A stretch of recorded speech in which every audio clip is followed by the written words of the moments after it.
Yeah. Yes, but are you doing it because normally there would be an introduction.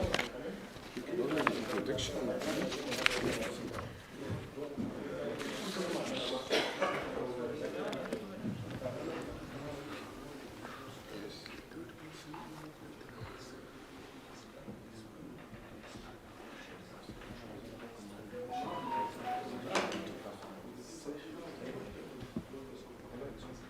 But you have to see it really.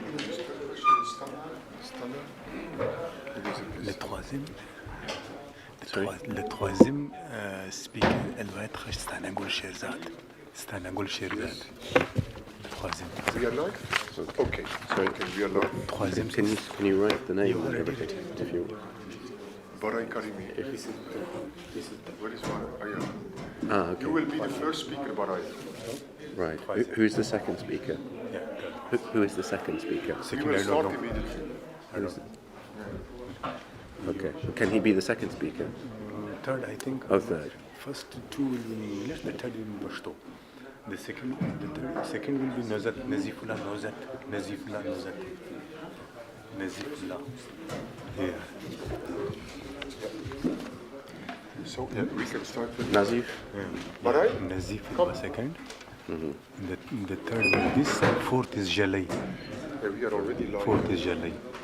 Yeah. You're already live. We will start. Yes, Okay. and, Okay. yeah, Baray, took your link, and you have to show your name. Yeah, okay. Okay. Okay, and you can start introducing, Yeah. then you have to Oh, give right. it. Yes, okay. Okay. Yep. Yeah, if you want to speak. Ah, okay. There we go. All right. Yeah. Okay. So welcome everyone to this this conference about the Durand line. I'm going to be very brief because we've got a lot of interesting speakers, very experienced speakers. I'm not going to say that every time, but we know they're very experienced speakers. They're going to give us insights into what's a very complex and important issue. We know we're talking about the Durand line, 2,670 kilometers between Afghanistan and Pakistan, established in 1893 by the British. From the data I got, there are around 18 million Pashtuns living along this border on both sides. So I'm going to now move to our first speaker, who is Baray Karimi. He is a Pashtun human rights defender in Belgium. He's a passionate and dedicated advocate for the rights of the Pashtun people, has worked tirelessly to bring attention to the human rights abuses committed against them, and he's going to talk about the issue of self-determination for the Pashtun people. First of all, I will welcome you, all of you. Thanks for your coming here. And hello, everyone. My name is Baray Karimi, and it is a pleasure to be here with all of you to discuss an issue that is very close to my heart, and I am sure it is a big dream for all of you Pashtuns or Baloch. The concept of self-determination for nation and people.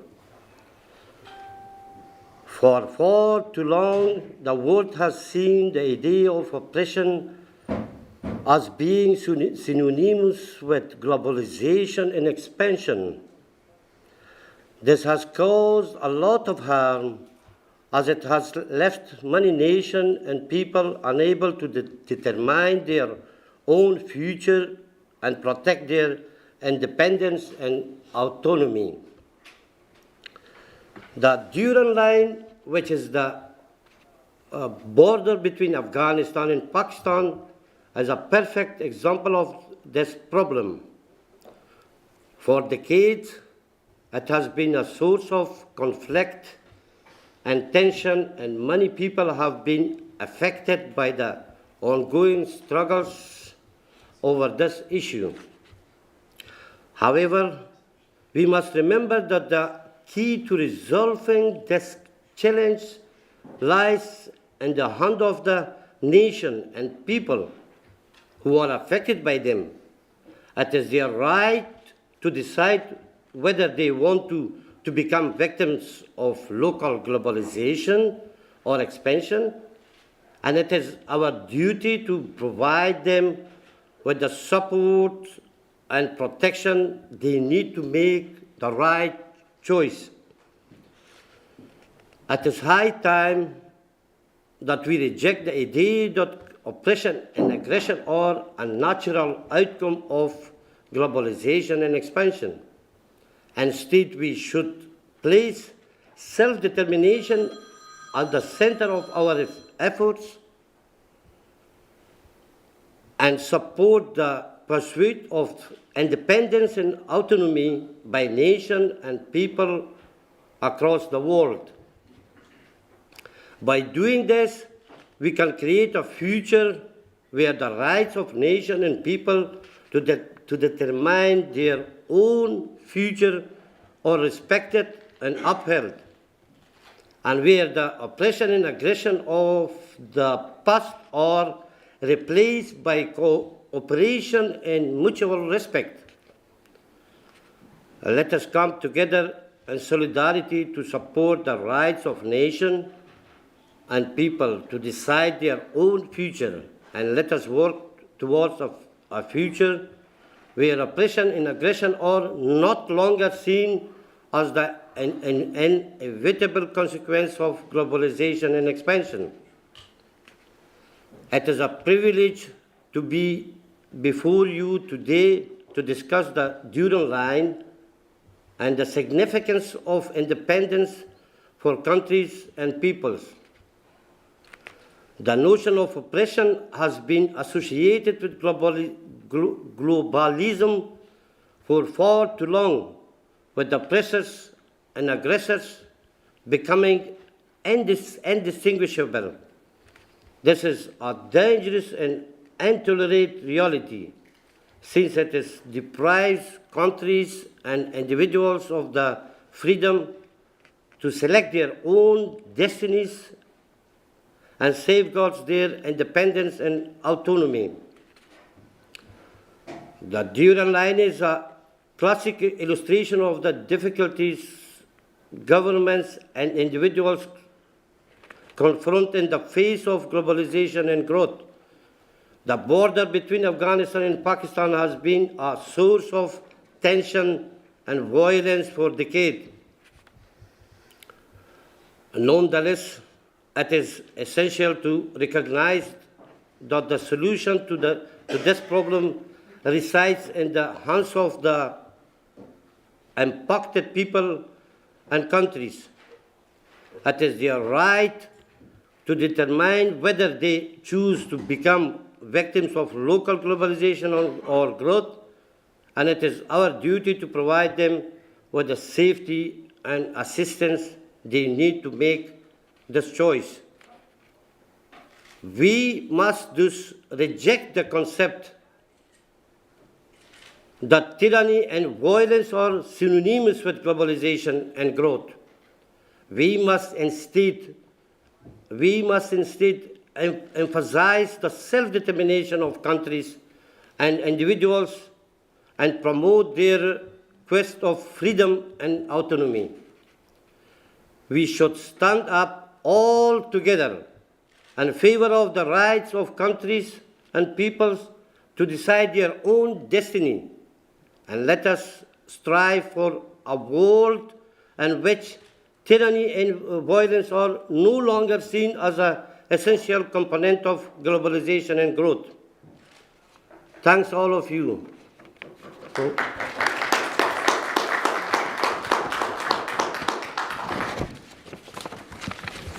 Thank you very much. Thank you. And so could we have the next speaker? I think we have Nazif Ullah Nazat. Yeah? Okay. While he's coming up, I'll just introduce him briefly. He's a former ambassador of Afghanistan to Cuba, author of Pashtun History, and a member of the Central Committee of People's Democratic Party of Afghanistan. So a lot of experience about history and politics to do with Pashtuns, and he's going to enlighten us further with various insights. I will pass him the floor.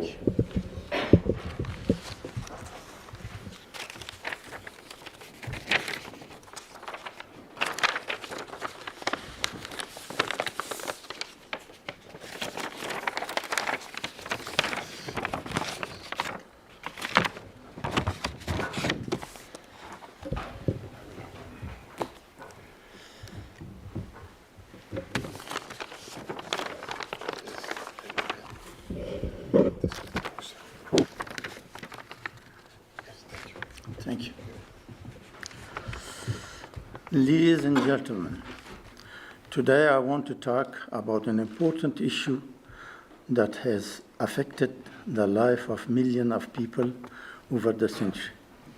The Durand line, a 2,430-kilometer border drawn between Afghanistan and British India in 1893.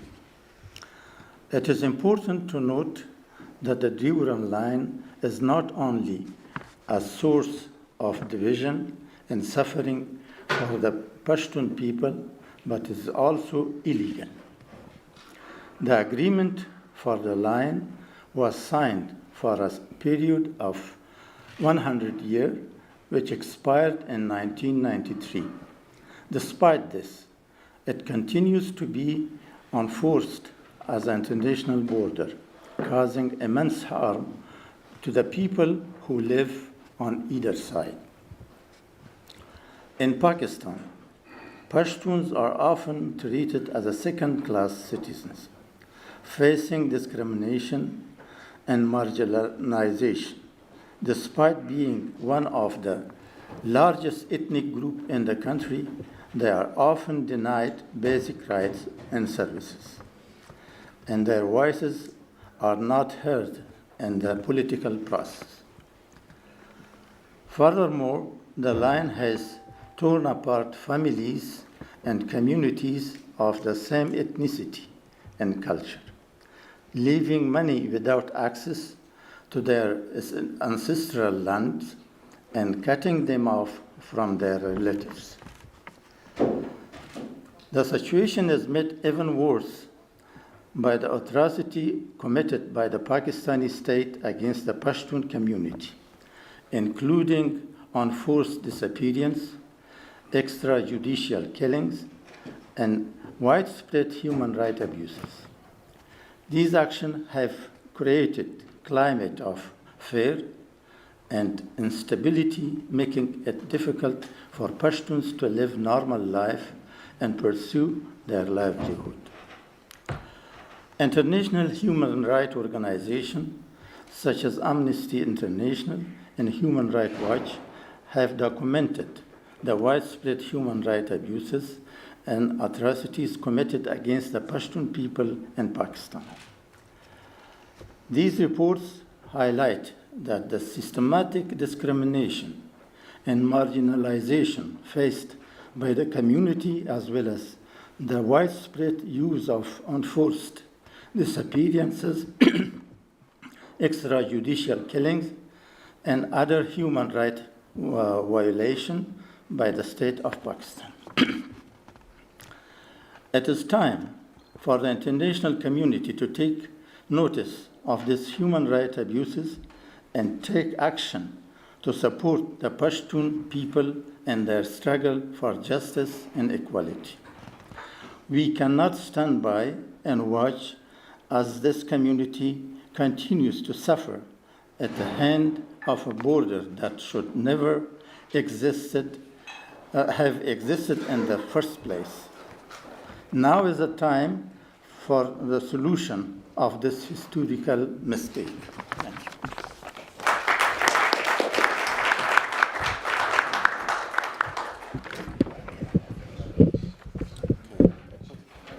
Thank you very much. So now we'll move to the next speaker. We have Stanagul Sherzad, who I'll introduce him. He is the president of the Afghan Millet Party, one of the biggest parties in Afghanistan. He is going to talk about the Durand line, of course, arguing that it is a de facto, not a de jure line. He's going to tell us about how we need solutions urgently to stop the fighting between Afghanistan and Pakistan, and to address the problems of terrorism. So I will leave him the floor. He's going to speak in Pashtun, and we're going to have a translation into English as well. Who is doing the translation? Bismillahirrahmanirrahim. We need somebody for translation here. Can somebody come here? For the camera is very important. Yeah, it's important because people are. No, but it has to be done now. Can somebody come and do the translation in English? I'm not so experienced, but I can do it. Yes, but we have people following live, also journalists on 20 channels. Okay. Razal doar dari kun. Yeah, but Kinu kadari ko pade. لكن راحت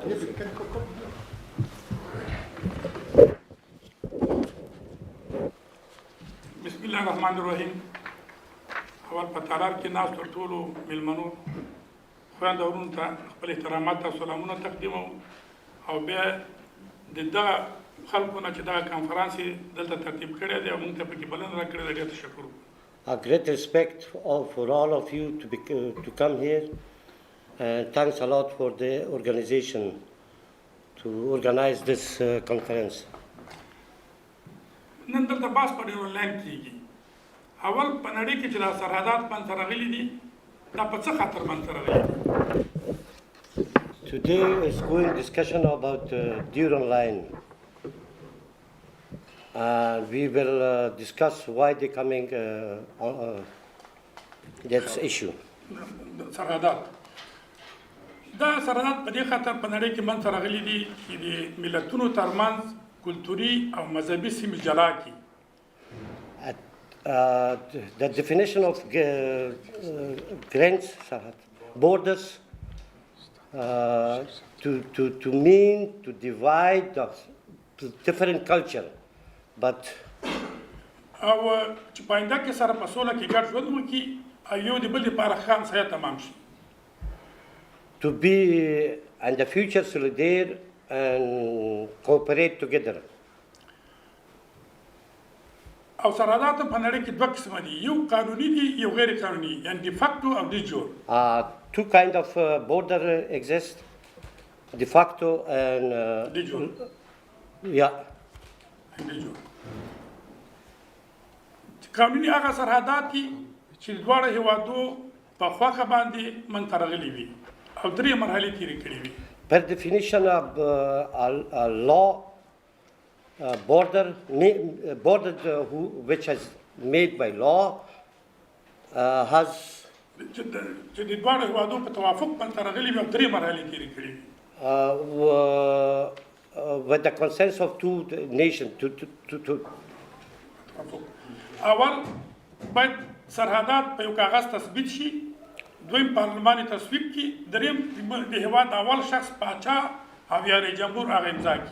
first of all that border should be اول په کاغذ make on paper او بیا د پارلمان تصویب کړي. and then by parliament of both countries should be او دریم پاچا یا رئیس determined. جمهور باید هغه امضا کړي. And the king of president of two countries should be signature. او د فکتو خو هغه سرحدات دي چې په زور په چا تحمیل شوي وي لکه ډیورلینډ. The border of de facto is defined by the force of some regimes په خلکو تحمیل شوي وي and enforced by the force, لکه ډیورلینډ. just like the Durand line. نو د نړیوالو اصولو له مخې نه په ډیورلینډ کې دغه یو اصل هم نه دی امارات شوی، صرف د انګلستان د امپراتورۍ د فشار په نتیجه کې منځته راغلی دی. By the world law is Durand line not one of دا یو نړیوال اصل نه دی پکې مراعات شوی. there is no any factor of international law. Yes. یوازې د انګلستان د امپراتورۍ د فشار په نتیجه کې منځته راغلی دی. It has become because of by force of Imperial of England.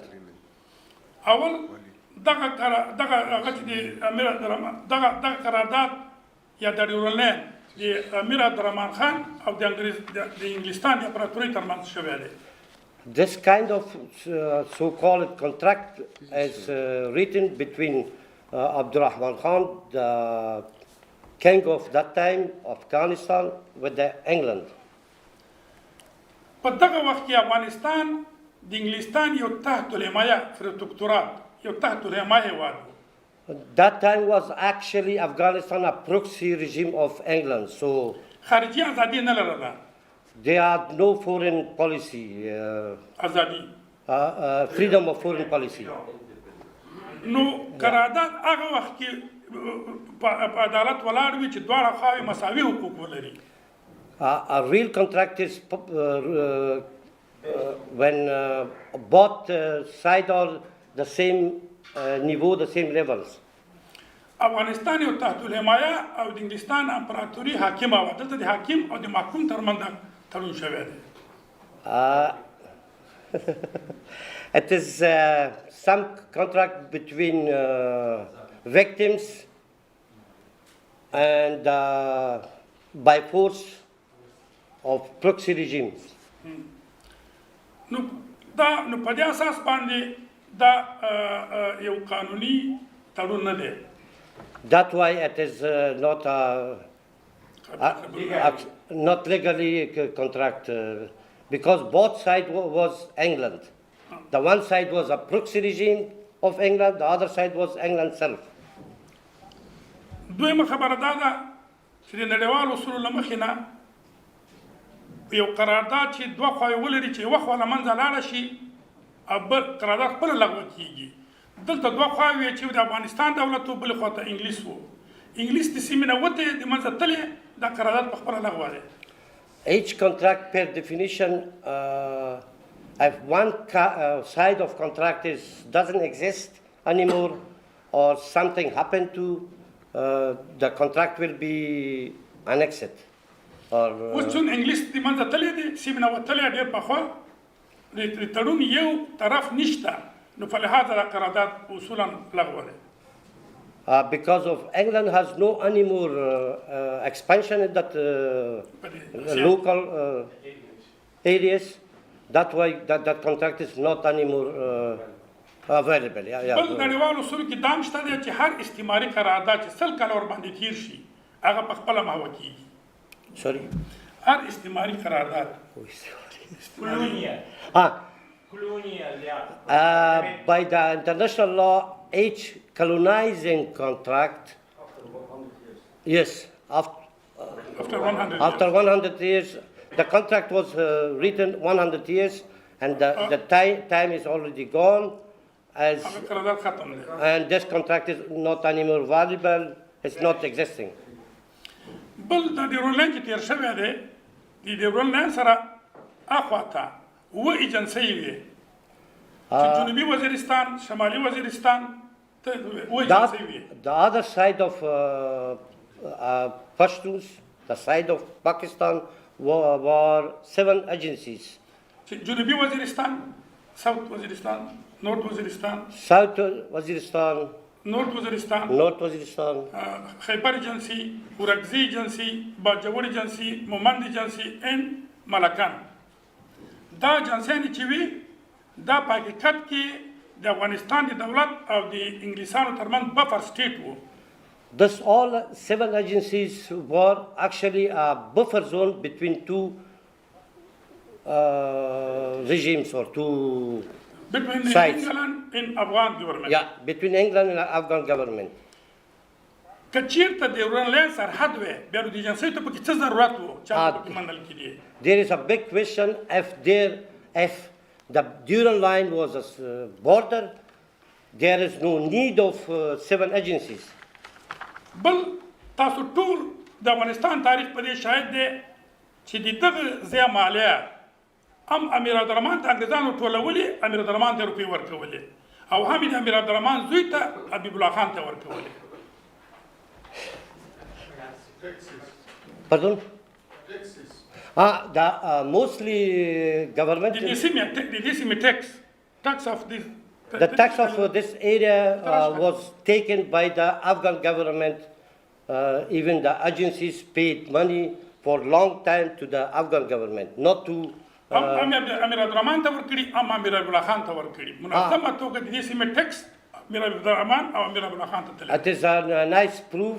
They have give tax to Abdurrahman Khan, that time king of Afghanistan. They have paid there. نو که دا سرحد وي بیا ولې د دې ځای مالیه د افغانستان دولت ته ورکول کېدله؟ If this was a border, known border, why the people has paid them tax to the Afghanistan? دغه وایي جنسۍ چې دي دا وایي جنسۍ بیا په مجموع کې د انګلستان د حکومت سره په هغه وخت کې انګلند سره قراردادونه لري. And that seven agency has a lot of contract with the England as a government. اول دا چې دلته به نه افغانستان او نه انګریزان نه نظامی مداخله کوي نه نظامی نه سیاسي او نه نظامی او سیاسي مداخله به نه کوي. There was no interference. There shouldn't be any interference in that gebied, in that areas. حتی په قرارداد کې دا هم شته که د پاکستان چې په وخت کې د انګریزانو د انګریزانو بیا اوس چې پاکستان دی دې لوري نه یو څوک په سایکل راځي او د ایجنسۍ ته داخل شي سایکل به په یو حیوان سوروي په اوښ یا په اس هغه سایکل هم نشي کولی چې ټایر لري چې په دې خاوره کې. Even in the contract was written, if there some even bicycle come in that area, the bicycle has no right to come here. Just only if the bicycle is board of the animals, a horse or that type of. یعنی دا سایکل ټایرداره هیڅ شی یعنی موټر خو څه کې زریدار او ټانک څه کې چې سایکل هم نشي پکې داخلي دی. تاسو ګورئ دا او بل انګریزانو دا منلي وه چې دا وایي جنسۍ به د خپله دا به ازادې وي او دا به د خپل خلک د خپل کلتور او د خپل مذهب مطابق کنټرولوي. Even a small vehicles, bicycles, some kind of vehicles, has no right to come in agencies, in that kind of agencies.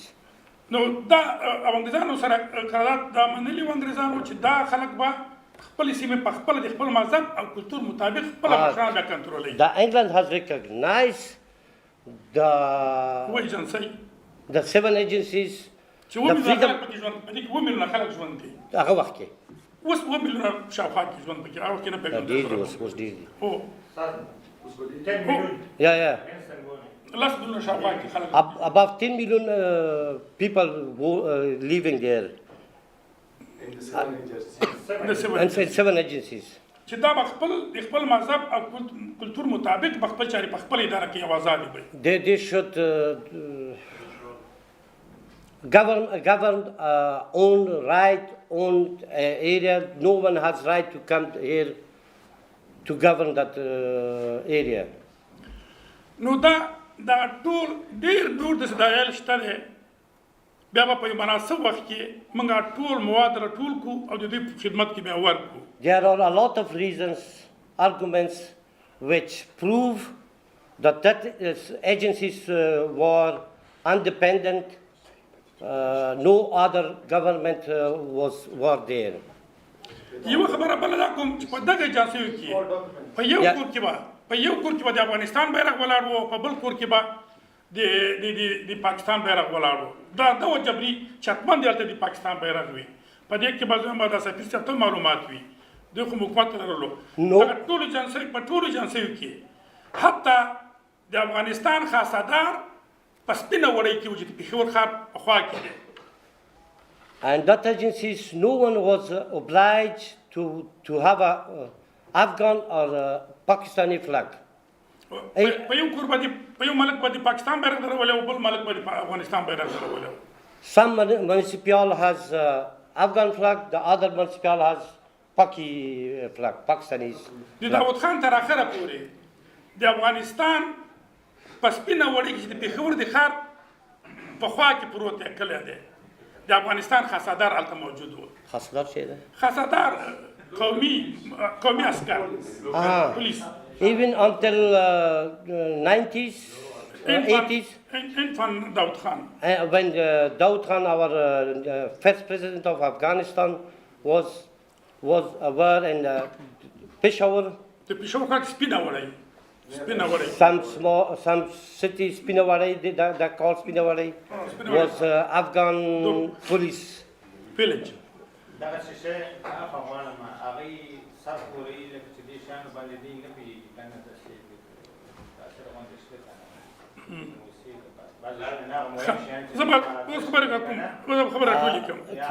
you wouldn't understand what he means.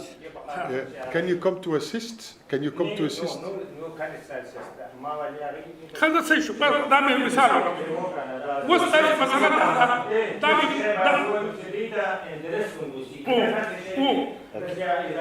وخير ده ما تقول تجي ده اللي كان ده مثلا ده دي ما نلري چې د ډیورن یو سرحد نه دی د دوه هیوادو ترمنځ. All of this has been as kind of proof to see that Durand line was not anymore border. ها و د دې لاین تاوان نه جهان ته چې شری او ګټي څه دي تر څو چې دا مسله حل نشي د حق خودرادیت پر راکې سلب ډیټرمینیشن تر څو چې دا مسله د حق خودرادیت پر راکې دا حل نشي دا سیمه به دا وی جنسي به د جهان د تورستان لپاره یو امنترین مرکز وي او جهان به تاجیدوي. It is a big question. If and this 7 agencies, the case of self-determination will be not. The case of the Durand border of Durand issue should be solved. Otherwise, and this agency will be trained a lot of criminal things, terrorist kind of things. So the world should be known. The consequences of Durand line is very big than the people would see. دلته هیڅ کله پاکستان نشي کولای چې حاکمیت تامین کړي ځکه دوی د پنجاب سره that's very important. This area has nothing to do, cultural or systematic, with the Pakistanis or even right to say the Punjabi. They have nothing common, not language, not cultural.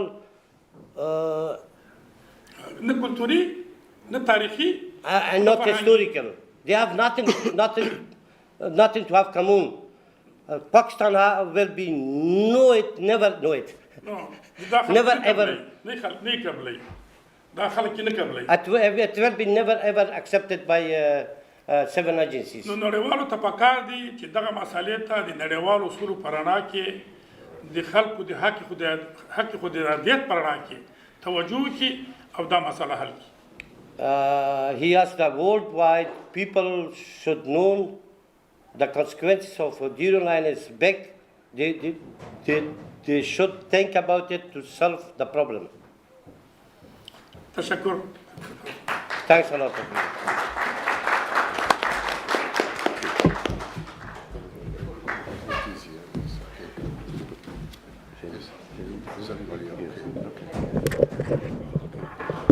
Thanks very much.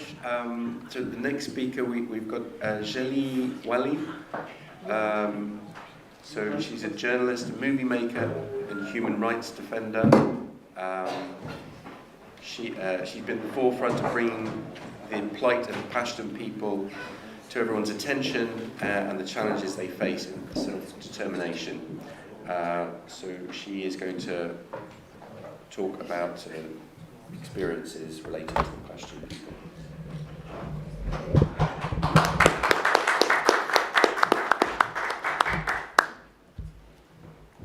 We can connect. Yes. If it could be connected to this Yes, one? yes. It's fine. And I'd love to use the projector as well.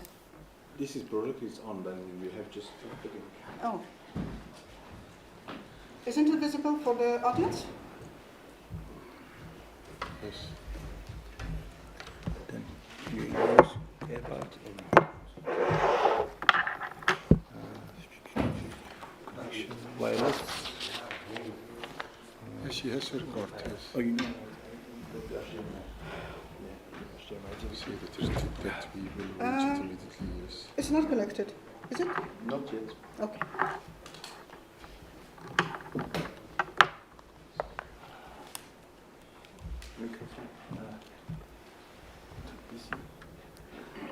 To the USB port?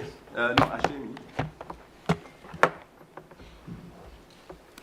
Yes. You HDMI. Yes. Oh. It's not USB, is it?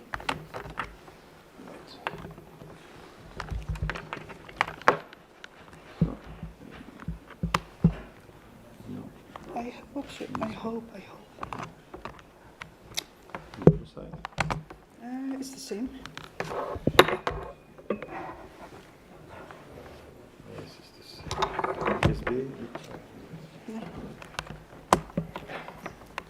See, there is the technical issue that we will cover. Yes. Okay. Yeah. Yes, yes. Is it standard USB? Technical issue. Yeah. No, it's not issue, but Well, if not, it's what's going on. So. it, There we are. it fits. Yes. You have to plug press and P. Windows press. It's Windows, huh? Yeah. Yes. The Windows and P. PC.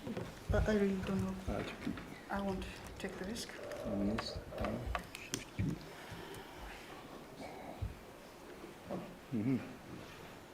I don't see the touch windows here. Sorry. Yeah.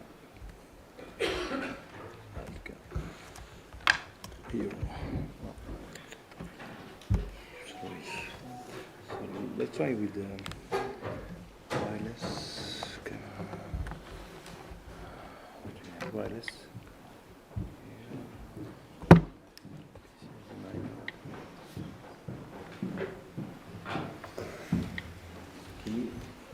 Peter, Peter, Andy, Ja, en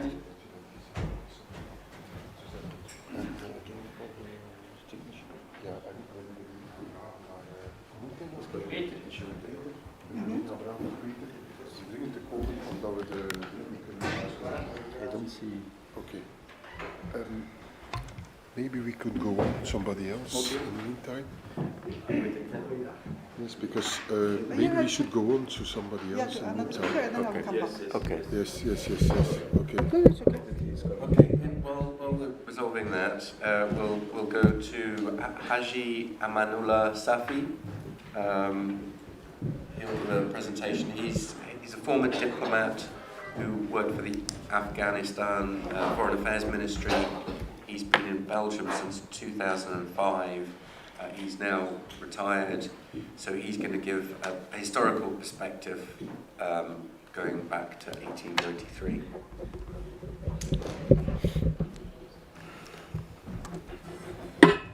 Amanullah Safi. Yes.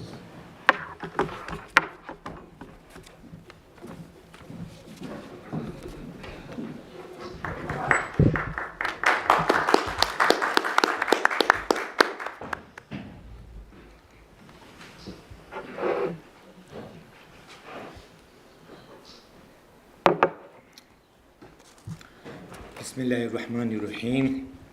In the holy name of the great and forgiving Lord. Yes, thank you. It's okay? Yes. Dear friends, the first of all, I would like to offer my greeting and good wishes. And I would like to thank those who have organized wonderful meeting about this fictional life. Friends, the Durand line, which is a 2,640 kilometer long line between Afghanistan and Pakistan, has not yet been accepted by the government of Afghanistan itself, nor by the tribes living on both sides of the line. This line was imposed on Amir Abdurrahman Khan of Afghanistan by force. because Amir Abdurrahman Khan was facing the threats of Russia from north of Afghanistan in the British India from the south. So Amir Abdurrahman Khan considered it necessary that the rest of Afghanistan could remain in peace. In view of the effect of the destruction on their territories by the British India government and then the Amir Amal in the Amir of Afghanistan on October 12, 1893. Later, at the same time, this line was named after Henry Mortimer Durand, the Deputy Secretary of State of British India. This one-page agreement, which had 7 short articles, was agreed often by Amir Abdurrahman Khan and Henry Mortimer Durand. According to the terms of this agreement, the government of Afghanistan, the government of British India will never interfere in the areas beyond this land towards Afghanistan, and the Amir will never interfere in the areas beyond the land towards British India. In addition to not interfering with British India after 1894, British India began imaginary landmark surveyed that drew a land of about 2,640 kilometers, which result in the Durand land being one of the great games. The independent region was created of the benefit of England and Russia. It has been 129 years since the agreement was completed, so when British logically withdrew from it, and India was divided. England should have surrendered our land, our property, and the rest of our geography to Afghanistan. Afghanistan does not have any agreement regarding the border with Pakistan created by the British. In the Durand Land Agreement, this land is not considered an international border. It is named after Amir Abdurrahman Khan, the first agreement between Amir and Henry Mortimer Durand, Secretary of State for British India, contained 7 articles. Nowhere is the agreement is the Durand, nowhere in this agreement is the Durand land mentioned as a permanent border. But all its material appears in the organization, the division of the territories on this land between British India and Amir at the time. And this 7-article agreement wants the point of frontier, once of boundary, 5 terms of frontier, once of boundary, and once of border. All these contradiction and ambiguity of disagreement have been saved, indicating temporality. And modern history comes to point where the British research Harris write in his doctoral thesis in London. In fact, the only evidence of Durand agreement on the division of the nation is the land that it has been removed on the agreement map. And Amir Abdurrahman Khan has not signed this map. So far, this fake and fictional land has not been recognized by the previous government of Afghanistan, and therefore the international community, including the United Nations, the society always negotiated and compromise between the two sides to reach in the final decision on this matter.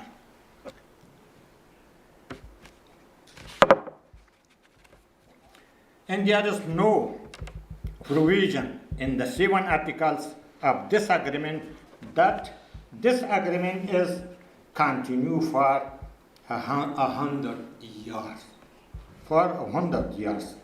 And is also bound only for the lifetime of Amir Abdurrahman Khan. This is very important. And after his deed, this agreement is defective and invalid.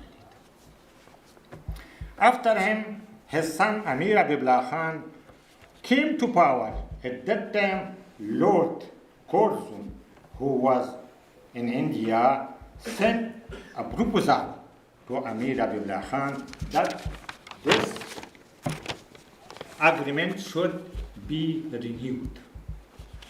But Habibullah Khan replied, who said that the agreement made by my father is correct. I cannot renew it. The Lord Curzon cut off the financial aid of 1,800,000 rupees to Habibullah Khan, and also stopped the transit of arms from India, but still left the agreement that this father had made with British India in place. Also, there are some countries like India that see the Durand land as a broken land like Afghanistan and do not accept it as border between Afghanistan and Pakistan. But when Pakistan was formed in 1947, Afghanistan was ruled by Muhammad Zahir Shah. During the reign of Muhammad Zahir Shah, Afghanistan was the first country to oppose Pakistan membership in the United Nations and raised the issue of the Durand land. Sardar Muhammad Dawood Khan was very serious about Durand land, which has called Pashtunistan massaal of matter. At the time, Dawood Khan a close relationship with Pakistan at the issue of Pashtunistan was being discussed to start a war between Afghanistan and Pakistan. Sardar Muhammad Dawood Khan gave great importance to the issue of Pashtunistan and tried his best to make the land on the other side of the Durand land a part of greater Afghanistan. When the president of Pakistan, Zia-ul-Haq, The President Pakistan Zia-ul Haq came to Afghanistan on September 9, 1978. He asked Nur Muhammad Tariqi, official recognized Durand land. Nur Muhammad Tariqi reject Zia-ul Haq request and told him that the Durand land is colonial. That is, the Durand is colonial land and a force accepted land that is never acceptable to the Afghanistan people. Nur Muhammad Tariqi told Zia-ul Haq during the partition of Pakistan and India, Pashtunistan and Baloch was denied the right to vote in Afghanistan, does not officially recognize the Durand land. Hafizullah Amin. Hafizullah Amin was a Pashtun-born president. The issue of Pashtunistan ethnic structure in Afghanistan was valuable issue for him at the time Pakistan was Durand land.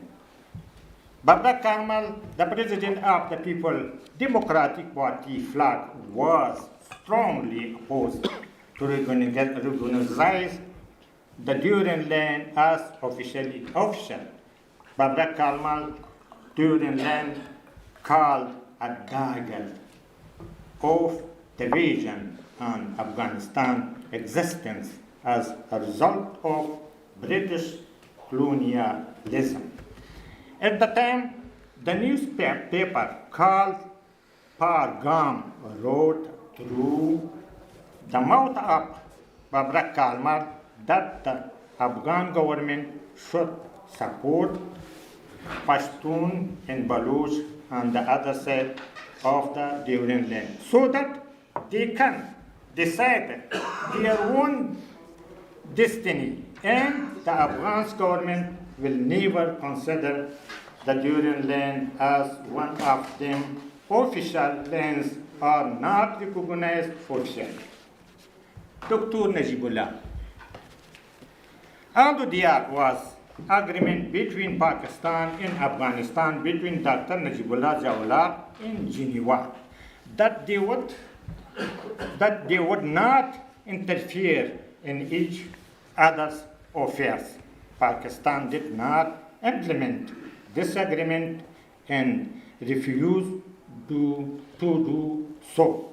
Dr. Najibullah was also one of the president of Afghanistan who opposed recognition of Durand land. The belief of some Afghanistan is that Dr. Najibullah killed the people of Pakistan because of his strongly opposition to the request to recognize the legitimacy of the Durand land. The rule of the Mujahideen. During the Mujahideen government, the Durand land issue was forgotten issue because from 1990 to 1969, Afghanistan was suffering from civil war. In the first step, rule of Taliban, during the rule of Taliban, Pakistan asked them 3 times to officially recognize the Durand land.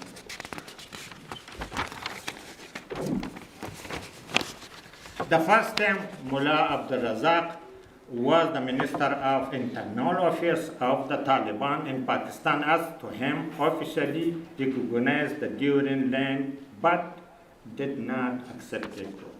Okay, the 3 time is finished, but the end, so in the end, we request and hope that the international organization, countries, and the United Nations organization will look at this land as a fact and invalid land, and the Afghanistan will peacefully return to the original geography.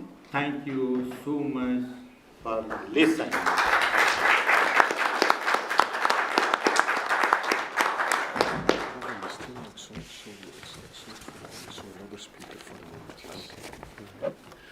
Okay.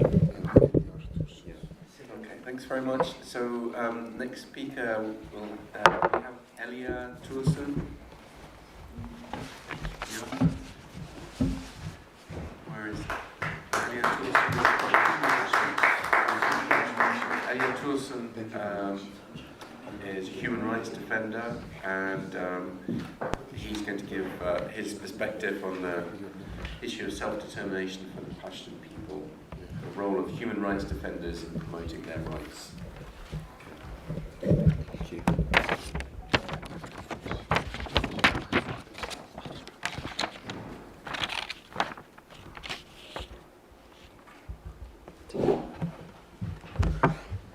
Just a moment.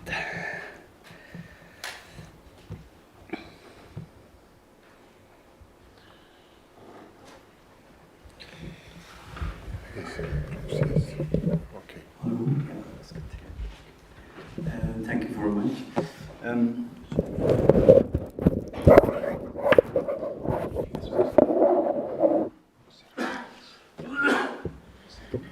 Good day, gentlemen and ladies and gentlemen. Thanks for this opportunity. I'm honored to speak to you today about struggling of Pashtun and Uyghur people, to draw comparison between their respective struggle for freedom and self-determination. Both Pashtun and Uyghur have been subject to the cultural oppression, which be defined as systematic and international suppression of people's culture, language, and way of life. This kind of oppression is particularly inside because it seeks to erase a people's identity and replace with that of the dominant culture, like in Pakistan, for the Pashtun and Uyghurs in China. For Pashtun people, the Durand line, which was driven by the British Empire in the late 19th century, has been source of cultural oppression. This arbitrarily line divided the Pashtun people between Afghanistan and Pakistan and has resulted in the marginalization and the suppression of their identity. The Pashtun people have long been fighting for their right to self-determination and for reunification of their divided nation. Similarly, the Uyghur people has been subject to the cultural oppression by Chinese government, which was sought to erase their languages, culture, and way of life. The Uyghur children is forced to attend Chinese school where they are taught Mandarin instead of their native languages. And Uyghur mosque and cultural center has been demolished by Chinese government. In the name of extreme, China and Pakistan cooperate, and they also arrested a lot of Uyghurs in Pakistan as well. Despite the differences in the struggle of Pashtun and Uyghur people, they share a common goal and achievement and freedom and self-determination. The struggle are a reminder of the importance of preserving cultural identity and need of resisting cultural oppression. We must stand in solidarity with Pashtun and Uyghur people, support their effort to achieve their fundamental human rights. In conclusion, the cultural oppression is a grave injustice that long-lasting and damaging effect on people's identity and sense of self. It's a reminder of the importance of preserving cultural diversity and of need to resist any attempt to suppress it. We must continue to support Pashtun and Uyghur in their struggle for freedom, the self-determination, and work towards a world where all cultures are respected and celebrated. Thank you very much.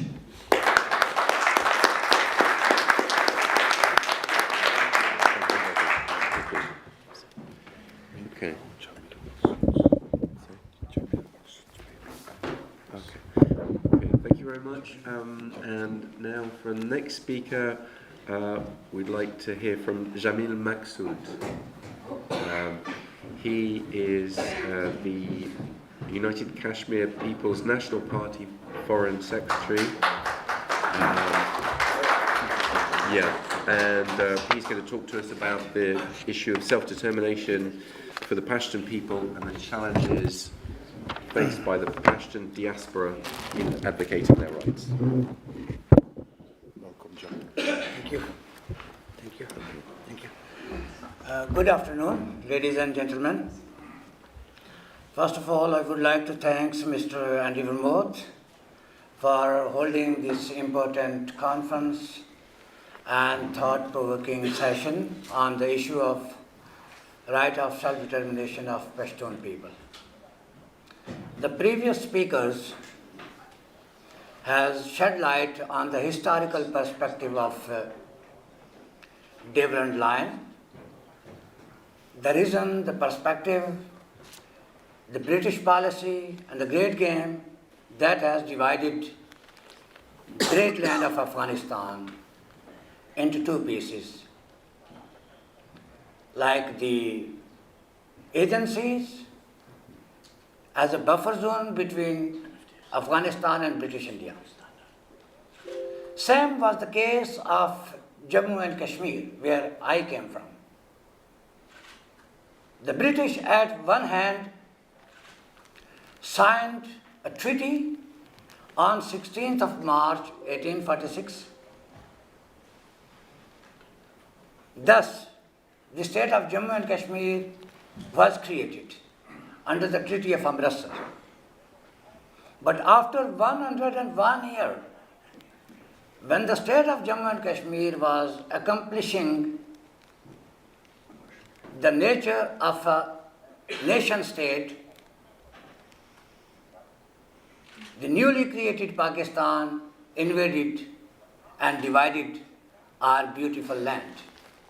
As most of you would have known Kashmir as a paradise on earth, the most beautiful land in the world, with mountains, with meadows, rivers, lakes, and everything that a region should have.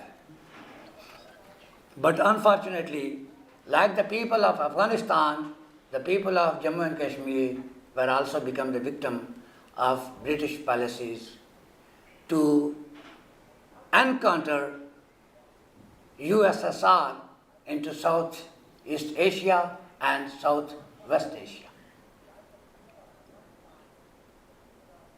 That is an unfortunate part of our recent history. Now, what should be the way forward? We are here to talk about right of self-determination, that all the nations in the world should have their right to self-rule. They should be the master of their own resources. And they should enjoy fundamental human rights, political and cultural rights, constitutional and democratic rights in modern era. Like we are enjoying all those rights in the Western countries where we have immigrated. The same right should be enjoyed back home where we were born. For me, the way forward to seek, to fight, to effectively advocate the right of self-determination is to talk at the United Nations Human Rights Council, to hold regular sessions inside the European Parliament, and also if one day the nationalist political parties in Afghanistan would take the charge of the government, could file a case at International Court of Justice, that the people of those 7 agencies which were segregated from the larger part of Afghanistan should be reunited with their ancestral land on the basis of self-determination, on the basis of their ethnic, cultural and linguistic connectivity with the larger part of Afghanistan. So the people of Afghanistan and the people of Jammu and Kashmir have to work together in order to strive for a peaceful transition from their division to their self-determination and from their local inability to be the master of their own resources, to be united and once again to enjoy their fundamental rights. Like in 2022, in modern era, these are all economical wars, we know very well. We know that Afghanistan is rich in its natural resources, and simultaneously the state of Jammu and Kashmir is too. We have rivers that can produce electricity, that can produce enough water for agriculture. We have minerals. We have mountains of rubies. We have mountains of lithium. In recent week, in a district, Riasi in Jammu, in Indian administrated Kashmir, 5.6 million reservoir of lithium were found in that single district. And lithium is very important in electronic car batteries and the batteries of these modern instruments. Without lithium, this doesn't work. So all these regions which are economically rich, naturally rich, are suffering, and the people are suffering, and they are forced to migrate. We are also unlucky like the people of Afghanistan. They have been facing this trauma, this migration since long. They have been fighting against British. They have been fighting against many other foreign invaders, occupiers, in the name of democracy, in the name of human rights, in the name of fighting against terrorism and this and that, blah, blah, blah. But we are here. We are here together to share each other's grief, pain, agony. That is a part of our national history and regional history. And I would also like to remind you that once upon a time, the Kashmir Valley has been ruled by the Afghans too, when Afghans snatched Kashmir Valley from Mughals. So the Jammu and Kashmir state and Afghanistan, because of their geography, have become the victim of the great game once again. So this was my notion, to come here and to share the way forward, that each of us have to be ready to fight for the national cause on all possible international forums. And from this podium, I also congratulate Pashtun Tahfuz movement for launching a peaceful movement in Pashtun areas for the safety and well-being and protection of the Pashtun population. And also congratulate you that day before yesterday, a prominent parliamentarian, Mr. Ali Wazir, has been released from Karachi Central Jail. So this is a good news that eventually, after spending more than 3 years, he was released, and it is good news. And we must celebrate his release, that it has given a message that if we shall not compromise, if we shall not surrender, we shall succeed in our greater mission for our people and for our region and for our country. Thank you very much.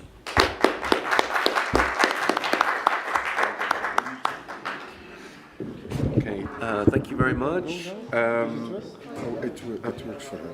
Okay. So is the technical issue solved? You want to speak now? Okay. You will speak without the technical problem? Okay. Okay, she will come. Okay, so next speaker will have. Okay, then next speaker will. So we will wait for the. We will have another speaker, and then it has to be solved. Okay. Yeah. We'll have Kaiser Hayat Afridi. Kaiser Hayat Afridi. Yeah. Kaiser Hayat Afridi. He's a human rights activist and social media influencer. So he's going to give us a first-hand account of the challenges faced by the Pashtun people in their struggle for self-determination.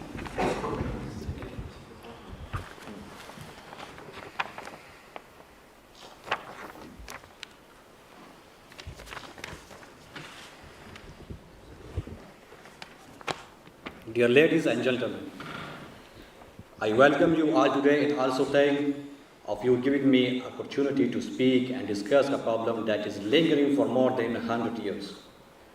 To call it a problem is understatement. It is pain, suffering, depression and suppression that every Pashtun has felt on the Pakistani side of the Durand line. It is heart-wrenching as the people have considered it fait accompli and living with a bloated cancer inside your heart from the last 100 years, and that cannot be explained in the words or the tears. Almost more than 100 years back, relatives were divided, families were separate, and community were shattered for the political convenience without asking. Those people and family whom they have divided. Father was separate from son, uncle was separate from their near and dear, without even they themselves knowing about that. It is surprising that those persons who were divided for political convenience were never given their right for social, cultural, political, psychological, educational development, nor they have been given any freedom of expression or association by Pakistan. The same country we talk about the self-determination for the people who are not living in Pakistan deny the same self-determination right to its own people in Khyber Pakhtunkhwa. It is surprising that the champion of self-determination for other countries are denying the same, not only denying but torturing, repressing its own population who demand their own constitutional rights. To give you an idea regarding the torture of Pakistan military on Pashtun, I would like to put some data to you. More than 75,000 Pashtun have been killed by Pakistan Army and 32 have been forcibly disappeared and almost 3.5 million were displaced during the different military operations. Almost 2 lakh houses and 25,000 shops have been destroyed by the Pakistan Army using F-16 jet bomber, artillery and helicopter gunship. Target killing, extra-traditional killing by the state or the non-state actor is rampant in the ex-FATA area.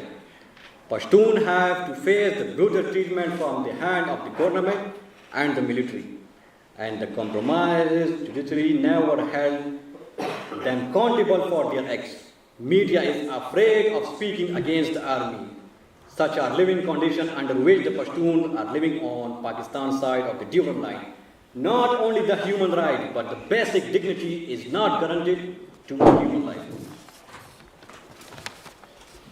Such atrocities are either put in jail or trump up charges until he goes the line of Pakistan military. The surprising fact is that all the World Human Rights Organization who become champion of human rights turn a blind eye to the Pashtun problem. The country, especially the West, who become champion of human rights in UN, never cared about or spoken against the authorities perpetrated by the government of Pakistan or Pakistan military. Their silence is deafening. It is distressing to understand why this is so. I ask all of you that the families, the community who have been separate from the loved ones without asking them or talking their consent should not have the right to self-determination. How a country can double standard? Pakistan officers should in a loud voice regarding self-determination for Kashmiri, Palestine, etc. But not only deny the same right to their own people, but perpetrated the reign for the terror, brutalities, and atrocities by way of killing, torturing, and disappearance. And how will you feel when the champion of human rights will not listen to you, and that too far from the 100 years? Why Pashtun cannot have the same right of self-determination which Pakistan demand for the other people living? in other countries. Everybody pay lip service, but the pain in the Pashtun is real. But they have repressed it in their heart in last 100 years. It is to be seen yet again will turn a blind eyes. In the end, I thank the organizer for giving me the opportunity to open my heart before you, and maybe you would also feel the pain we are feeling from hundreds of years. Thank you.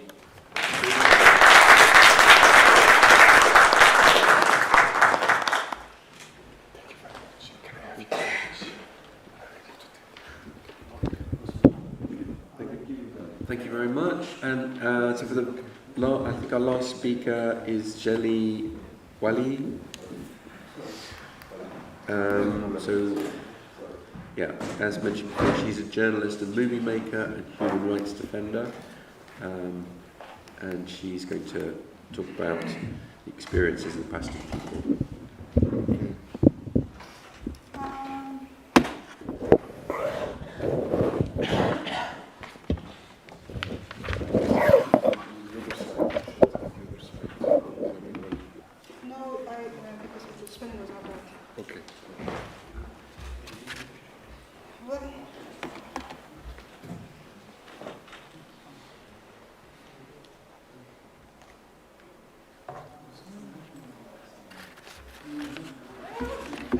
First of all, my apologies for the... You have to sit because you cannot hear you. Okay. I thought this is secret. This is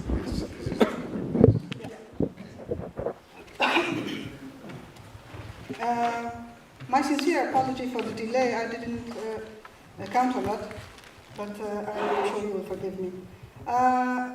I prepared a presentation about the Durand line, as all of us, but first of all I want to say good morning, ladies and gentlemen and distinguished guests, dear attendees and my fellow Afghans. With gratitude, I use this opportunity to let our voice hear, and my special thanks to Andy VERMAUT for making this event possible. So please bear with me to the end of the presentation, and given the time frame, I won't be able to take a lot of your questions, but I'd love to take a few if you want. If there is a possibility to answer the questions, I will. I prepared this very, in my eyes of course, a presentation, a PowerPoint presentation about the Durand line, but my friends were for me, so my information will be kind of repeated. I tried my best to avoid repetition, but if it's repeated for you, then forgive me for that. I would like to start with a brief history of the Durand line, how it started, why it started, and where and on, based on which policies. Again, as I said, it's a kind of a repeated sentence. On November 12th of 1893, an agreement has been imposed upon Afghan nation, which divided this free nation into two entities. This agreement is proposed by an English diplomat, Henry Mortimer Durand, to Amir Abdurrahman Khan. The original copy of this treaty has never been provided with the signature of Amir Abdurrahman Khan. The original version of the treaty is kept in Indian archives. Nowadays, as mentioned, this version doesn't bear a signature of the Amir. Apparently, the translated version of the treaty, which was received by Amir, was slightly different from the original English version. For unknown reason, the English side published the English language version in which the articles and lines and paragraphs have been added or omitted. The English have never explained or clarified this ambiguity.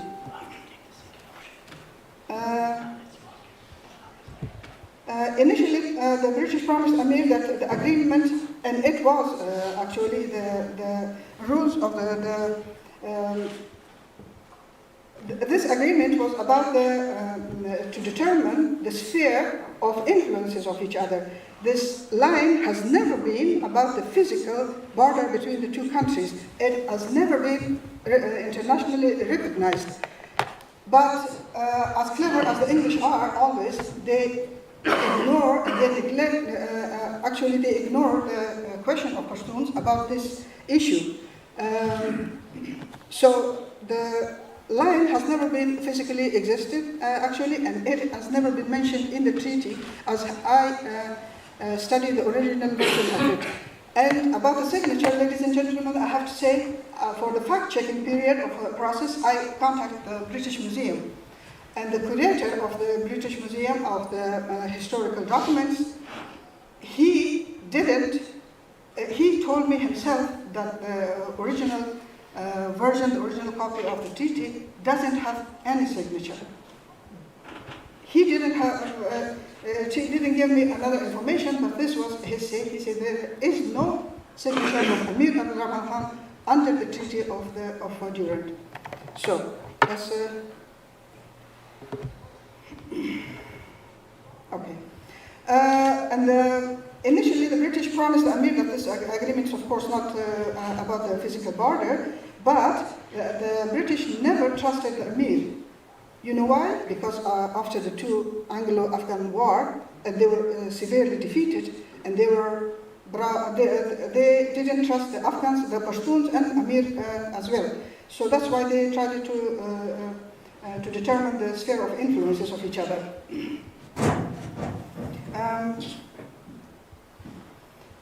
As for this matter, then, as we know till today, the families and the communities, they travel back and forth between Afghanistan and Pakistan. There has never been a border. Of course, it is not a border for us. It's never been. We will never accept that. But Pakistan is coming with again and again with new policies about the line. Like, for example, in 1970 they introduced the FATA, the FATA federally administrated tribal areas. It was a kind of new policy they wanted to try it.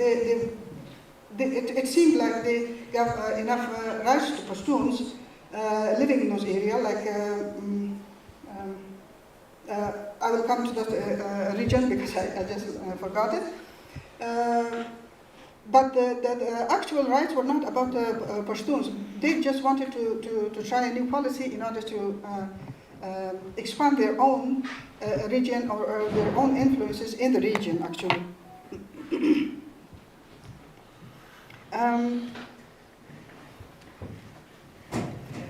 First of all, the English wanted wanted to be sure that Afghanistan was never a threat to them.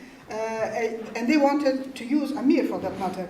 But Amir Abdurrahman Khan, as you know, it was our king, our beloved king, so he didn't give his word to English, and that's why the English went on to the tribes themselves. They financed the tribes, and they gave the tribes weapons and money, subsidized weapon and subsidized money, of course, to create that kind of region and to create that kind of sphere of influence, actually. And now I'll come to a little bit of facts, but I think it's quite repeated. But anyway, the Durand line is approximately 2,670 kilometers, about it's equivalent to 1,600 miles, and it goes to the highest altitude of Karakoram to the lowest altitude of the Registan desert. And on the Pakistani side, it's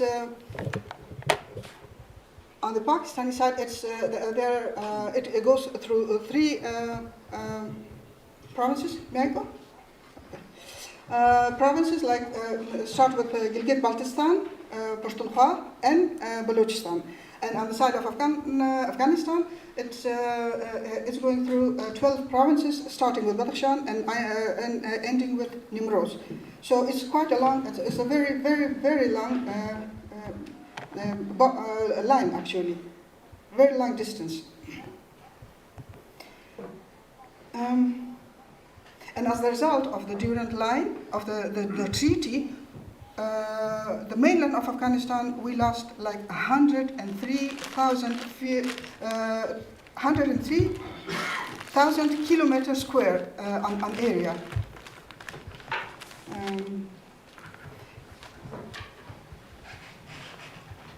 Now,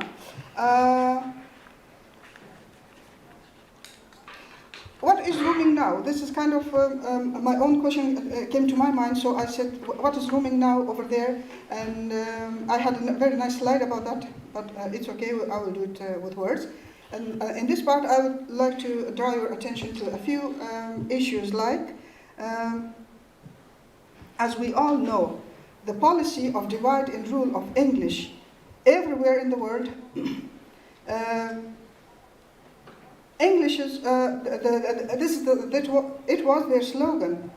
The English were generally afraid of unity and prosperity of any nation, but they are especially terrified by the unity of Pashtuns. Pashtun Afghan nation. That's why in the course of the years they did everything they could to prevent Afghan nation from being united and prosperous. The English, however, wanted to achieve their contentious goals in the region, so they granted a complete guardianship to Pakistan. As the result of this illegal deal, Pakistan commit crimes against humanity. As we all know, they commit crimes against humanity in Khyber Pakhtunkhwa, Balochistan, and Waziristan, and in last year, in the last, I mean, there I had a year, but okay, they are committing these crimes, and these crimes are like all of our colleagues say, they like enforced disappearances, extrajudicial killings, state-sponsored terrorism, countless of missing persons, to say the least. In Pakistan, Pashtuns are divided by tribes, and each of the tribe is controlled by a chief. Every tribe has a chief, and this chief, the tribe, the chief of the tribe is mostly appointed and controlled by the Pakistani establishment. This is never a coincidence. This line causes us pain, agony, suffering for Pashtun on both sides. Let me say something about this. This is the referendum or the self-determination about the Pashtuns on the Pakistani side. But how about the Pashtun on this side? I think we suffer evenly, but okay. I saw this and I just wonder why only the other side. Okay, we suffered like for 100 years, and 100 years of separation. There are still strong family bonds between the families on both on the side of Pakistan and Afghanistan. Pashtuns were not allowed to have education in their native language. It was strictly, and it is at the day of today as we speak, it is strictly forbidden to speak in their own mother tongue. I had a very, on my slideshow, I had this paper from a school in Peshawar that the children, the pupils will be fined if they speak Pashto in the campus. So it is, they say it was forbidden, but it is, at the day, today, it is forbidden to speak Pashto or to say anything about their history, about their leaders, and so on and so forth. But to come on this side, the mainland in Afghanistan, the English not only responsible for the turmoil of a half-a-century war since 1979, turmoil of the half-century war, also they interfere continuously in the domestic affairs of Afghanistan. They have always had a destructive role in our political and social systems. The English had a close relation with Mujahideen, 7 leaders, and including Taliban leader, Mr. Haqqani. The English monitored Afghanistan continuously. Whenever the Afghan nation was stable, and a little bit stable and united, they tried to destabilize destabilize it, as they have the experience of colonization, of course. The English have good sense of feeling for stability in the region, and better sense for destroying this stability. Having said that, every time there has been a period of stability and development, there is all of a sudden a disaster striking Afghanistan. Like, for example, we can name 1990, when Amanullah Khan was overthrown, and his kingdom was overthrown by, of course, by the spies and the undercover agents of them roaming around in Afghanistan. And the overthrow of the kingdom was a huge disaster for Afghanistan, because they also, with the disappearing of Amanullah Khan, we also lost lots of our constitutionalists. We had this very an awesome movement, actually, the movement of constitutionalists at that time. But they all were arrested, imprisoned, and or killed. And then again in 1979, as we all know, maybe the young ones not, but we all know about the 1979 revolution, and there English were blooming again, and because they has the best opportunity to misuse the situation, and they misused the situation fully by training mujahideen and making our land, by destroying our land, our people, and our achievements, and our values, of course. And the intervention of 2001, we all know how that ended. There is no need to speak about that. We have, since centuries, actually since 1 century and 130 years, we have these questions going in our mind, and we have nobody to ask. Whenever we ask, wherever we ask, there is no answer for that. But we have to have the courage to repeat those questions. At the end, I have also a suggestion, and then I will talk about that with you. The first question, is Durand line a binding bilateral agreement? Nobody knows, even the British. What is the legal status of the treaty after the 12th of November 1993? Because it was a period of 100 years. 100 years, 12th of November 1993, over and done. And now, what are we doing? Was Durand line the magic trick of a viceroy, or a long-term project for a country in the make? Then the suggestion I wanted to tell you is that we are, whenever I went to school and to university, every time it's like our culture, we are just talking about the details from details of, is it our right, is it okay, is it correct? But there should be a period that we have to stop with analyzing the situation. All of us knows, all of us. There should be another step, and another step is just take steps in the practical. The matter should be a little bit practical, a little bit towards the solution. Actually, we are analyzing too much. It's okay. This information, all of us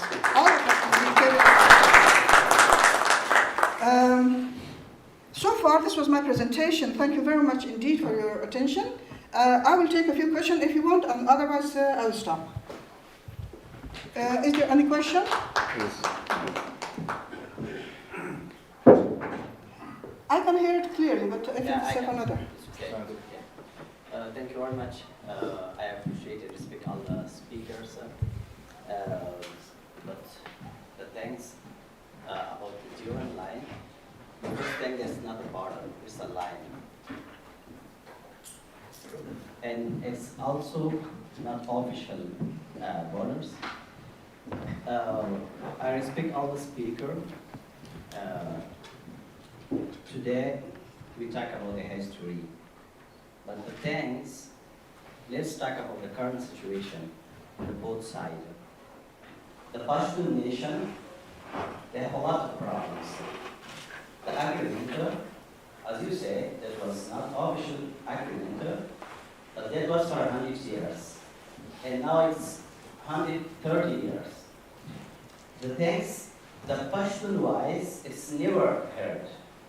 What we want that to have the next step and then the next step. If we talk about the history, I'm sure it will take days, weeks, and months. But the things, let's help our sister, our brothers, our mothers, in both sides. They need our help. How we can help with them? Can we take a step to talk with the European Union? This is the voice of the Pashtun nation. I can help with my mother. I can help with my sister. The current situation is very dangerous. There is war. There is no school. There is no university. How we can help her? Let's talk about the current situation.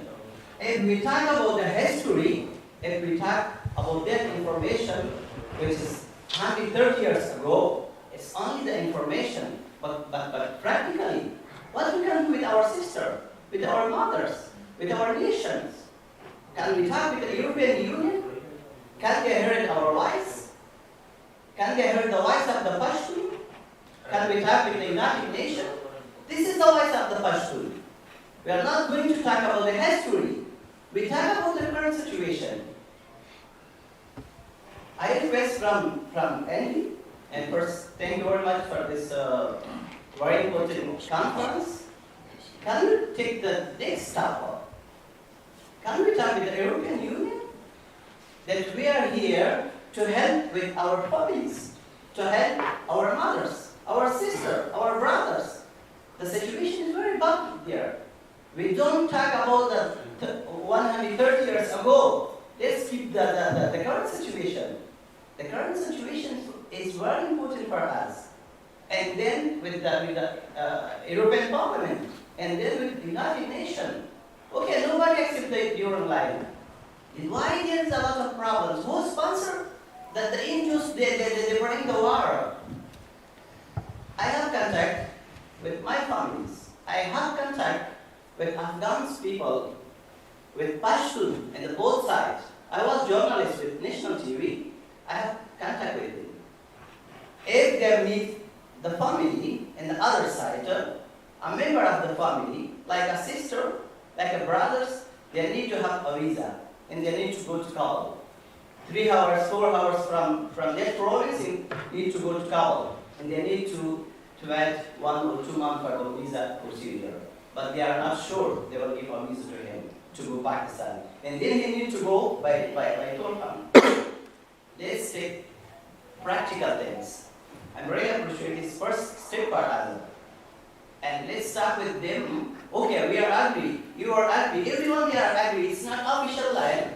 As she said, there is no information with British Museum. Okay, if it's not official line, if it's not an official border, then why that the voice of the Pashtun is never heard? Who can hear our voice?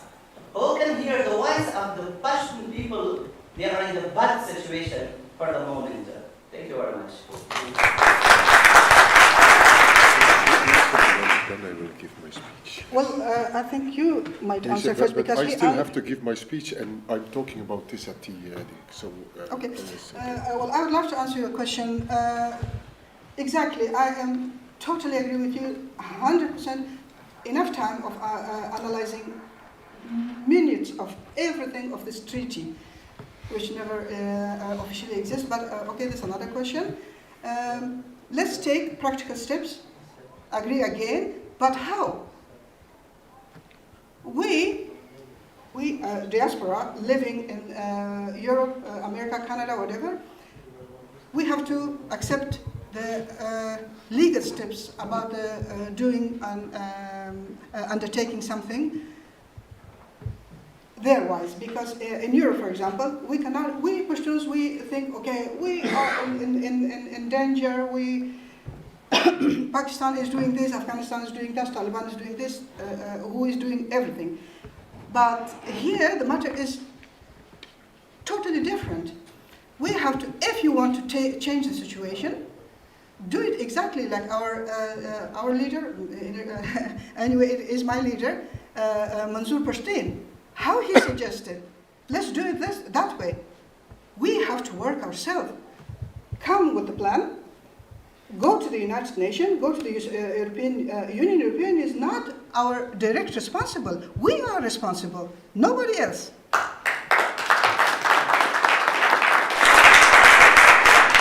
Of course, it will be a huge help if they help. But as we know, everybody, I mean, I was in the beginning, I was very critical about this one, of why they are not helping us. Every country, every politician, every party, everybody has their own plan of execution. We have to, I don't know how to say it, but we have to penetrate our agenda in their plans. And as long as we don't do that, nobody is going to help. Because they will give a little bit of attention because it's sensational news. People are killing, blood is shed, women are executing, women are not allowed to go to school. I mean, come on, this is crime against humanity, and we are doing nothing. We are waiting for the European Union, for this parliament, for that parliament, for United Nations. What is going to do United Nations with it? United Nations is only watching. Of course, if we play their way, they will help us a little. That's it. But the main player of the game are we, nobody else. Yeah, but we need to push them because why they are silent? They have the right to be silent. Can we oblige them to talk? No. We have to do everything. Whatever we do, we have to do it ourselves. Come with plan. Go to the United Nations or whatever. I say a lot of United Nations, but go to somebody and try to convince them. We Pashtuns are too much with ourselves, too much. Not only Pashtuns. This brother of mine was talking about the Uyghurs. I have more sympathy with them as well. And again, Pakistan are shouting about the Kashmir, the Palestine, and everything. No, never about Uyghur, because they have financial relation with China. And Afghanistan, and of course, this is a very complicated game. I hate it to the bit to talk about it, but there is nothing we can change about the things going. This gentleman is it okay, Andy? Yes, but still one question of Jamil Maksud. Yes. I just want to ask, it is a very simple question, that out of approximately 200 countries which are the member of the United Nations, could the Pashtun diaspora, which is spread all over the world from Canada to Norway, from Britain to Belgium, can persuade any single country to lodge a complaint at International Court of Justice in The Hague, like the Gambia did against Myanmar. So is it possible you can do this job and you can accomplish this job? Thank you. Well, to be honest, I'm a homestay mom with a part-time job. So how will this be possible? Of course, if there is energy and willing to do it, I will do everything. I will do everything and anything.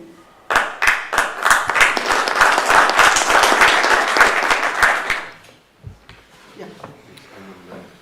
Come there, yeah. There's one mic. Yeah, it's okay, you're good. Okay. All right, thank you. Okay. Thank you very much again. No. Okay. All right.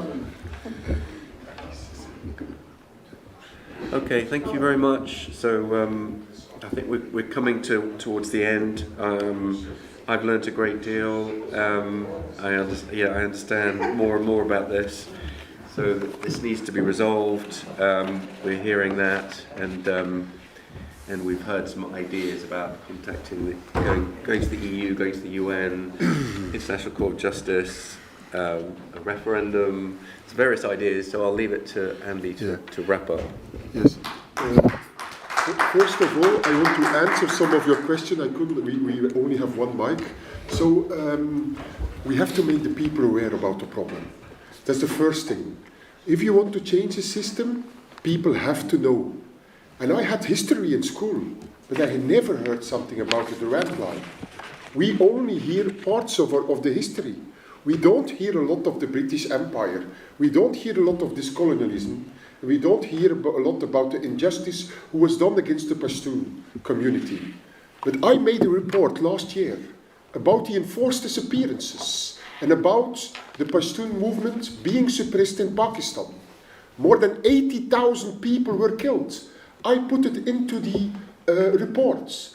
And at the end of last year, the United Nations Association, they mentioned the report of 5,206 individuals who were disappeared after they were kidnapped by the police.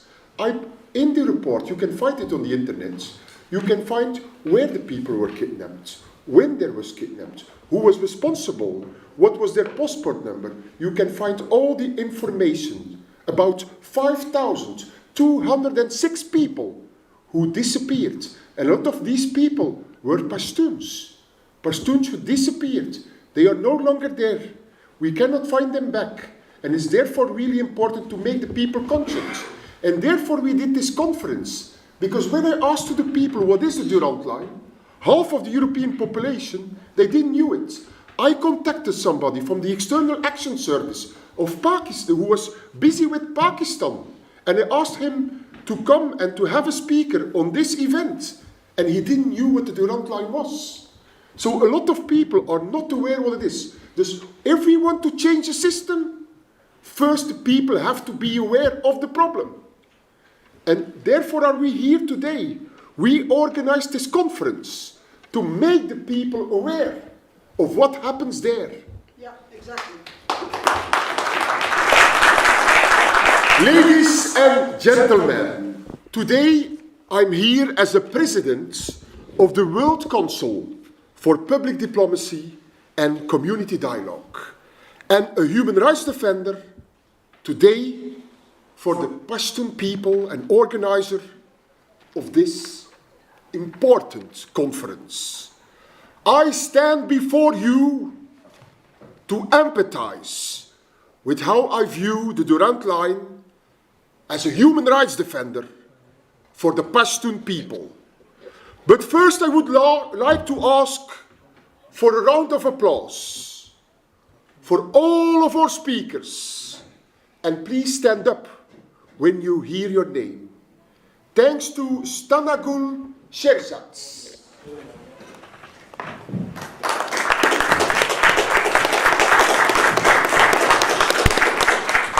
Thanks to Hassi Amanuta Safi. Yes. Thanks to Barai Karimi, our one and only Pashtun human rights defender from Belgium. Thanks to Zalai Wali, our journalist, movie maker, human rights defender, and mother. Thank you to Nazif Ullah Nazat, former ambassador of Afghanistan to Cuba and author of Pashtun history and member of the Central Committee of the People's Democratic Party of Afghanistan. He was also, for 10 years, a political prisoner.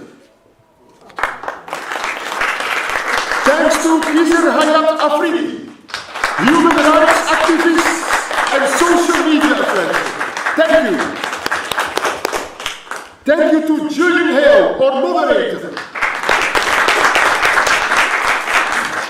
Thank you to Ilya Tursum, human rights defender from the Uyghur movement, who was talking also about the cultural repression of the Uyghurs and the Pashtun. What a struggle!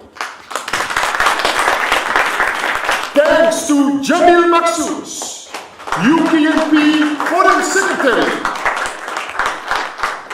Thank you everyone, and also thank you for the people who helped us organizing this conference. Narek Karapetian from Bruges.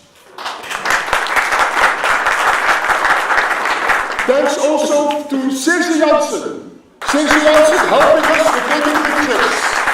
And also thanking Mr. Hashem from TV Hashem. We came here together with you today to discuss a matter of great importance that has its roots in the history of the region. On December 24, 2022, the United Nations General Assembly passed a resolution by a vote of all 72 members in the international order. Self-determination means that people have the legal right to decide their own fates. Self-determination is one of the most important rules of international law. It comes from international law, but it is also a general rule of law that is written into a number of international treaties. For example, the United Nations Charter and the International Covenant on Civil and Political Rights both say that self-determination is a right of all peoples. The United Nations General Assembly has passed a resolution called Universal Realization of the Right of the People to Self-Determination. This was proposed by our friend Pakistan. This important resolution was backed by 72 countries from all over the world. And this resolution makes it clear that people who are living under foreign occupation, colonial rule, or subjugation have the rights to self-determination. It strongly opposes foreign occupation, intervention, and aggression, and it asks responsible countries to stop doing these things right away. Since 1997, Pakistan had been a sponsor of this resolution. This annual event is meant to bring international attention to the plights and to the rights of people living in places that are internationally recognized as being under foreign occupation. By passing this resolution, the rights of occupied peoples to self-determination, which is written into international law, the United Nations Charter, and many UN resolutions, is reaffirmed. And I hope, together with you all the Pashtun people, that this recognition now by Pakistan of self-determination of the people is supported for the Pashtun people on the Pakistani side of the Durand line. The Durand line, drawn between Afghanistan and British India in 1893, was intended to be only a temporary solution. But it has had lasting and profound effects on the region and its people. And from a British perspective, the Durand line had clear objectives. One of the main objectives in the time was to control the tribal regions, which served as strategic lines of defense against potential future threats to the British Empire. However, the consequences of this line have been too far-reaching, creating division, creating conflicts, and resulting in the separation of families and one culture, the Pashtun culture. The Durand line has been a source of oppression for the Pashtun people on the Pakistani side, with more than 80,000 Pashtuns killed in Pakistan, leading to a cycle of poverty, violence and unrests. This has resulted in the suffering of the people. This has affected also the socio-economic reality of the Pashtuns in the region.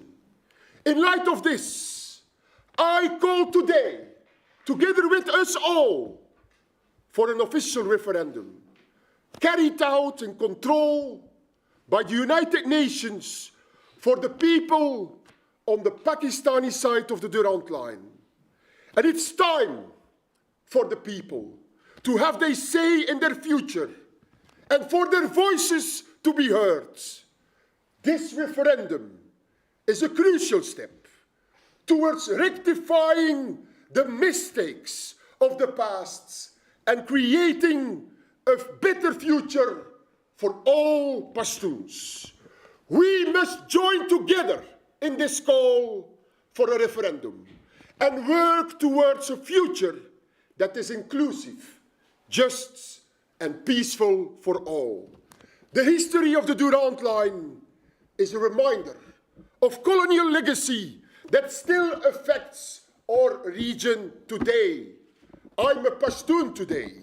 The line was drawn during a time of great political upheaval and was intended to only serve the interests of the British Empire.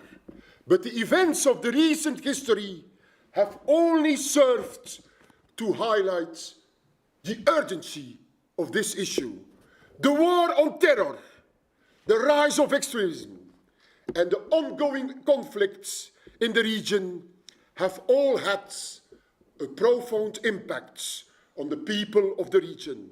It's time for us to come together and work together towards a better future, on that it is inclusive, just and peaceful for all Pashtuns.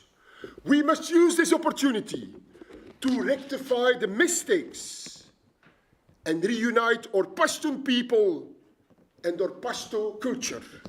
It's also important to acknowledge the oppression faced by the Pashtun people on the Pakistani side of the Durand line. For too long, they have suffered at the hands of a system that has marginalized and neglected their needs. This has led to a cycle of poverty, violence and unrests. And it is our duty to bring attention to this issue and work towards a common global solution.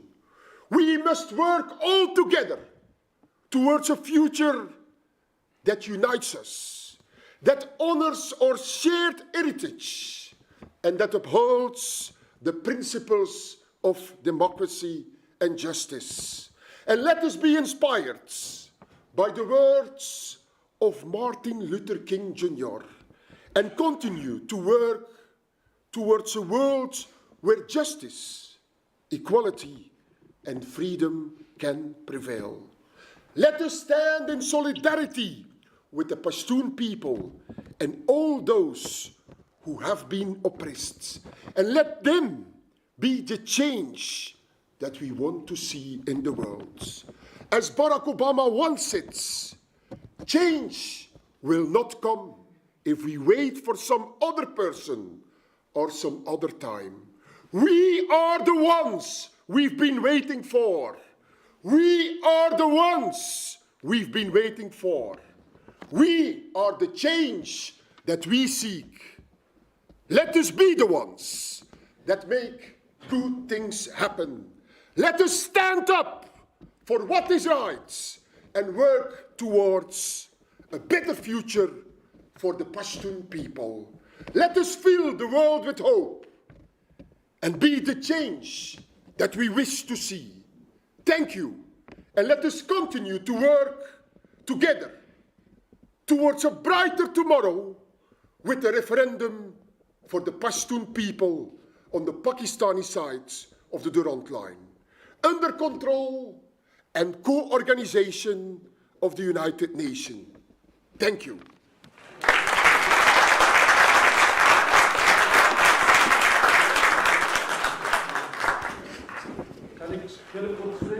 Ja.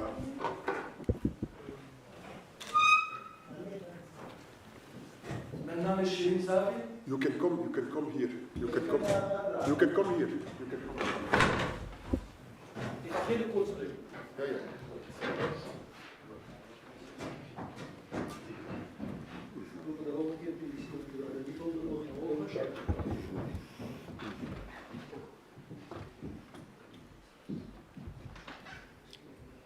Ja, zet u, wees niet bang.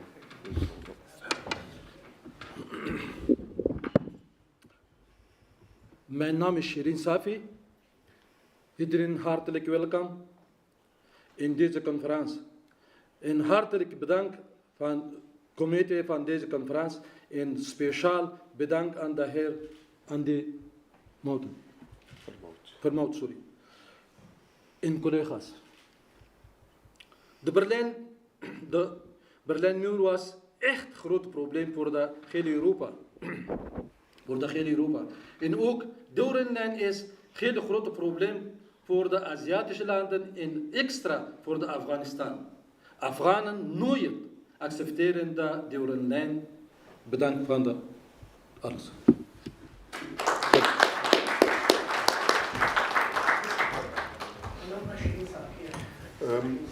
Everyone who still wants to say something, who can come here and have a little talk with the people. Everybody who wants to do it gets the possibility to talk. So, yeah, it can be in Dutch, if it's possible in English, but the best way is, if it's really not possible in another language, you can do it in Dutch. Okay.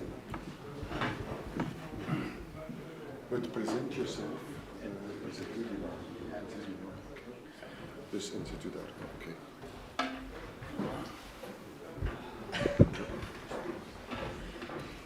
Goedemiddag iedereen.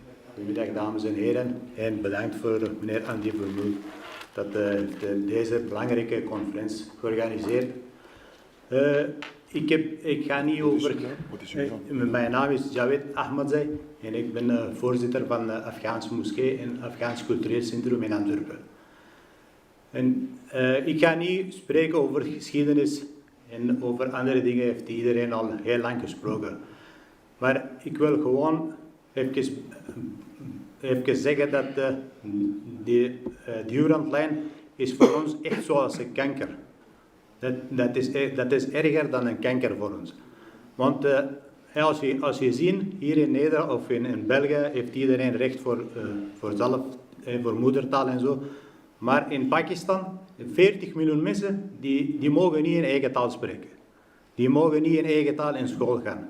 En dat is echt schande voor heel de Europese Unie en voor iedereen dat die spreekt over de mensenrechten en over andere luxe dingen. Dus wij willen heel graag dat die Durandlijn, wij hebben dat nooit geaccepteerd en wij gaan dat nooit accepteren. Want wij willen dat die twee broers terug bijeen horen.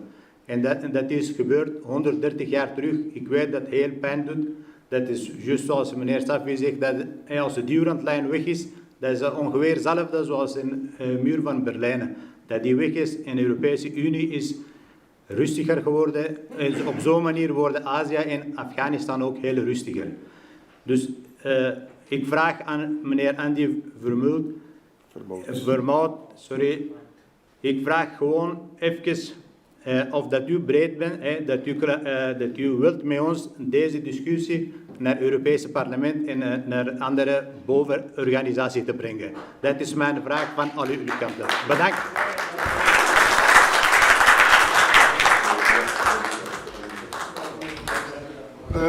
So our friend said that the biggest problem, one of the biggest problems that the Pashtun suffers, is that they don't have the right to talk their own language. At the Pakistani side of the Durand line, they cannot speak their language. They have to speak Urdu. They cannot speak their Pashto language.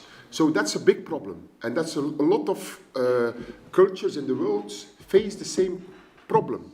So he wants to tackle this. And he asks us that we will join together in his fights to go to the European Parliament, to go to the European Commission, to go to the United Nations and ask for the rights of self-determination, but also the right of a culture to be their culture, the right of the people to talk their own language, the right of the people to get served in their own language, to get education in their own language, and the right to get justice in their own language. This is what he wants, and we support him in this struggle.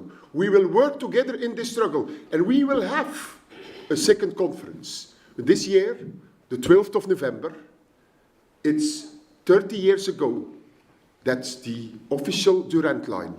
It's not a treaty. The Durand line, in English literature, they are talking about a treaty. It's not a treaty. It's an agreement. But it's not a treaty.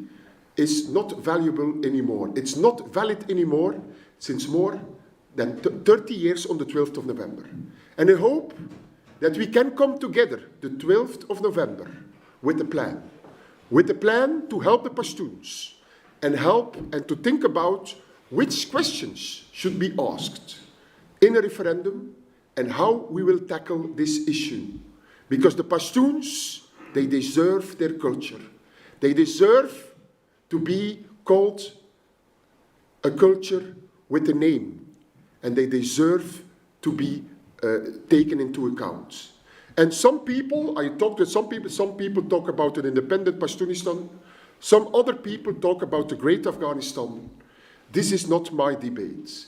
But the most important thing is that we look to the history and that we see that the Pashtuns before were part of the Afghan culture. And this is something really important to notion. And this is why, this is what's your question. You ask, what about the rights of self-determination of the people on the other side of the Durand line? If we look to history, the Pashtun people were belonging to the Afghan nation. And long before, there was a sort of Pashtunistan. But they were belonging, and this therefore, they can have the right to talk their language. And this same struggle is there for the Uyghur people. Ilyar Tursun, he also wants people talk Uyghur, have Uyghur schools in the Uyghur region in China. We have to come together and see that all the battles of the people wanting to talk their language, wanting to have a government. We had the same battle here in the Flemish sides. We could not talk Flemish. It was a French, we were French speaking. All these battles, we have to support each other. And if we support each other, we can reach this final agreement, this final battle. And it's a struggle of us all. It's not one person who will do it. We will have to do it all together. We have to fight all together. Thank you.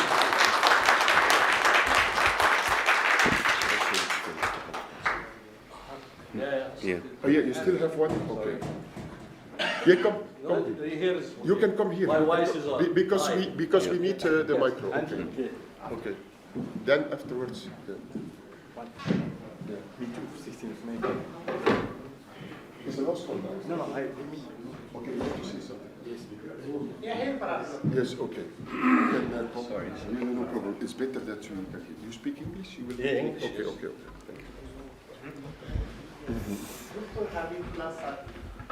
Yeah. Good afternoon, everybody. My name is Hamidullah Safi. I was doctor in Afghanistan, but not here. I'm retired now.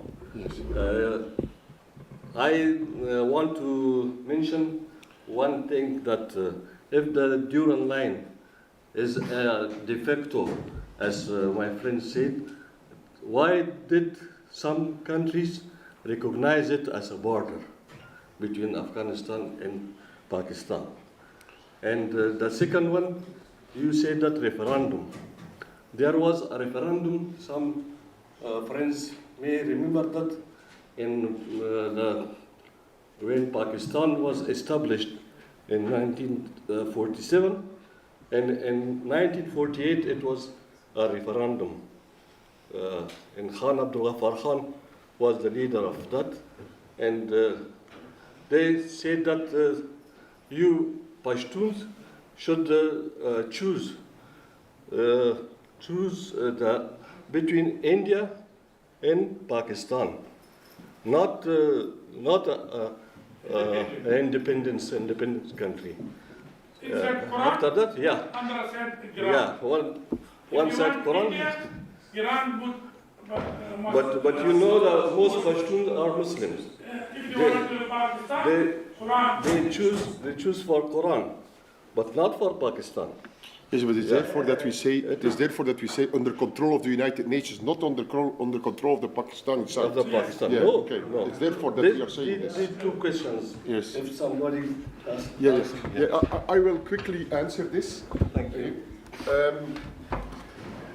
First of all, we want to have it an independent referendum, and therefore we want it, and I said clearly, under control and co-organization with the United Nations. This referendum has to be organized like this, and therefore we will have a next event, the 12th of November, the day that 13 years ago that it was not valid anymore. We will talk about this issue, how we will help and get it organized, and how people of the Pashtun side will be involved, and how we can make this happen. Because it's not an easy task, it's a political task. We have to work on it, but it has to be independent. I have a last word here of TV Hashemi, who helped us to bring everything online. You could see the whole conference online. Everybody who wants to see it will see it on YouTube or can see it.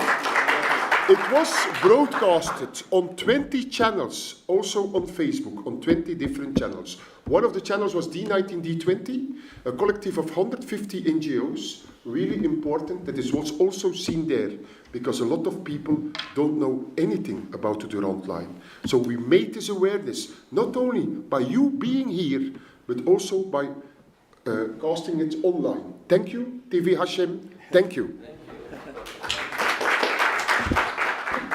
Assalamu alaikum wa rahmatullahi wa barakatuh. My name is Hashimi. Hashimi is like the Quraysh, Hashimit. And my mother name is Tijani. We are Sufi. I'm from Algeria. And I'm proud my parents still alive, and it was Mujahideen. They fight against the colonialism of French. And it was not easy, because everybody was thinking France, Europe is the solution. I'm Arabic, I'm not a Mazir, but I respect the Tuareg, everybody.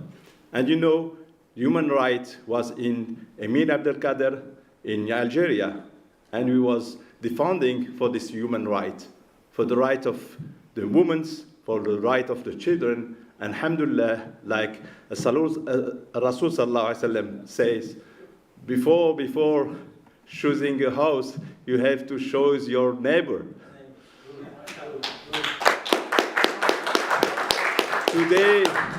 Today I am here because I choose to be European. I say to everybody, like Muslim people, like European become Muslim, I become to be European because I think Europe is not a lie. Europe is something, a dream, to be everybody in the same colors, everybody stars. But that is our Europe, not their Europe.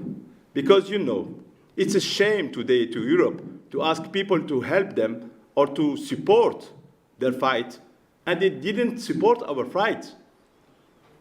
It's a shame today to the press, the liberty to press. I'm a member of human rights, I'm a member of Amnesty International, I'm a journalist from Algeria. I know what's happened. I know the power of this camera. It's very important today, these influencers, these YouTubers, and you. Why? Because we are here in the heart of Europe. And speaking about a solution, I'm for the dialogue. I'm against the war because my parents make wars. I was in the bad time for terrorist war in Algeria. And today, I hope the life of a young man or woman, Pashtun, Pakistan, or Indian, or Afghanistan, have the same value.